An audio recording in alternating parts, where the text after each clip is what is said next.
Viewers আসসালামু আলাইকুম। আমার কুকিং চ্যানেল বিডিতে সবাইকে আমন্ত্রণ জানাচ্ছি। আমার আজকের রেসিপি কাতলা মাছের কালিয়া। তাহলে চলুন দেখে নেই এই রেসিপিটির জন্য আমার কি কি লাগছে। মাছের কালিয়া করার জন্য আমি এখানে 4 পিস কাতলা মাছ নিয়েছি। মাছগুলো খুব ভালো করে ধুয়ে পানি ঝরিয়ে নিয়েছি।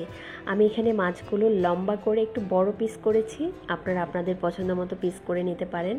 আমি এখানে কাতলা মাছ নিয়েছি, আপনারা চাইলে রুই মাছ দিয়েও করতে পারেন। এখন আমি সামান্য একটু হলুদ আর লবণ মেখে মাছগুলো ভেজে নেব। আমি একটা বাটিতে মাছগুলো নিয়ে নিচ্ছি, দিয়ে দিচ্ছি সামান্য একটু লবণ আর দিচ্ছি আধা চা চামচ হলুদ গুঁড়া। লবণ আর হলুদটা খুব ভালো করে মাছের সঙ্গে মাখিয়ে নিতে হবে। মাখানো হয়ে গেছে, এখন আমি ভাজতে চলে যাচ্ছি। চুলায় একটা প্যানে দিয়ে দিচ্ছি 2 টেবিল চামচ পরিমাণ তেল। তেলটাকে একটু ভালো করে গরম করে নিতে হবে। তেলটা যখন গরম হয়ে যাবে মাছগুলো দিয়ে দিব।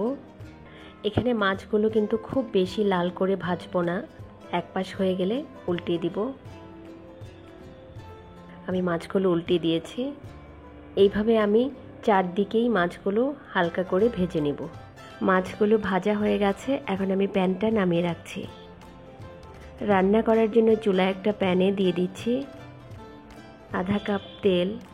তেলটা একটু গরম হয়ে গেলে দিয়ে দিব 1 কাপ পেঁয়াজ কুচি। পেঁয়াজগুলো এখানে আমি একটু হালকা করে ভেজে নেব, লাল করব না, শুধু পেঁয়াজের কালারটা একটু চেঞ্জ হবে।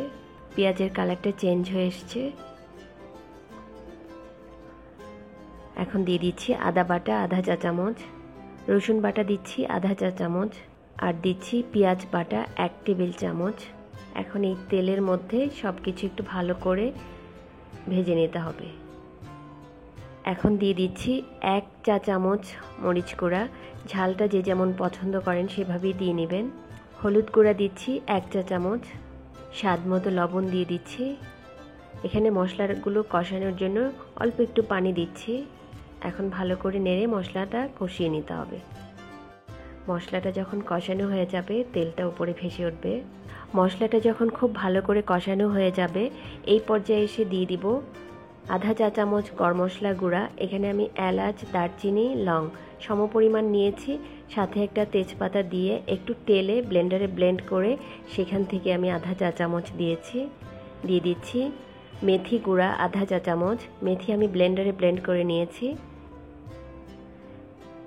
এখন আবারও ভালো করে নেড়ে দিচ্ছি, কারণ ভাজা মশলাটার কিন্তু বেশি কষানোর দরকার নেই। এখন দিয়ে দিচ্ছি আধা চা চামচ গোলমরিচ। এখানে আমি ফ্রেশ গোলমরিচ দিচ্ছি, ফ্রেশ গোলমরিচের ফ্লেভারটা অনেক ভালো আসে। আবারও সব কিছু ভালো করে নেড়ে দিচ্ছি।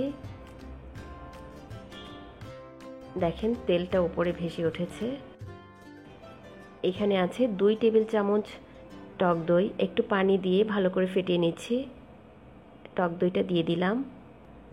টক দইটা দিয়ে আবারও ভালো করে নেড়ে দিতে হবে। এখন দিয়ে দিচ্ছি 2 টেবিল চামচ টমেটো সস। টমেটো সসটা দিয়ে ভালো করে আবারও নেড়ে দিতে হবে। এখানে মশলাগুলো খুব ভালো করে কষানো হয়ে গেছে, দেখেন তেলটা একদম উপরে চলে এসছে। এখন দিয়ে দিচ্ছি 1.5 কাপ পানি। আমি ঝোলের জন্য এই পানিটা দিয়েছি, ঢেকে দিয়েছি পানিটা বলক আসা পর্যন্ত। পানিতে বলক চলে এসছে। এখন দিয়ে দিব আগে থেকে ভেজে রাখা মাছগুলো। মাছগুলো একটু নেড়ে ঢেকে দিব 7-8 মিনিটের জন্য। 8 মিনিট হয়ে গেছে, ঝোলটা অনেকখানি কমে এসছে। এখন আবার মাছগুলো উল্টিয়ে দিতে হবে, একটু সাবধানে উল্টাতে হবে মাছগুলো যেন ভেঙে না যায়। এখন দিয়ে দিচ্ছি 6-7টা লাল সবুজ কাঁচামরিচ। কাঁচামরিচগুলো এখানে আস্ত দিয়েছি। আর দিচ্ছি 1 টেবিল চামচ লেবুর রস, আধা চা চামচ চিনি দিচ্ছি। সব কিছু ভালো করে আবার একটু নেড়ে দিতে হবে, চিনিটা যেন ভালোভাবে মিশে যায়। আবারও ঢেকে দিব 7-8 মিনিটের জন্য। এই সময় চুলার আঁচটা একেবারেই কমানো থাকবে। 8 মিনিট হয়ে গেছে, কালারটা দেখেন কতটা সুন্দর হয়েছে, আর তেলটা উপরের দিকে চলে এসছে। আমার রান্নাটা হয়ে গেছে, আমি চুলাটা অফ করে দিয়েছি। এখন নামিয়ে পরিবেশন করব। তৈরি হয়ে গেল আমার কাতলা মাছের কালিয়া। আপনারা বাসায় করে দেখতে পারেন, খেতে খুবই মজা। পোলাও বা ভাতের সাথে খেতে ভালো লাগবে। আমার রেসিপিগুলো ভালো লাগলে লাইক, কমেন্ট ও শেয়ার করবেন। আরও নতুন নতুন রেসিপির জন্য আমার চ্যানেলটি সাবস্ক্রাইব করবেন। আবারও নতুন কোনো রেসিপি নিয়ে হাজির হব। সেই পর্যন্ত সবাই ভালো থাকবেন।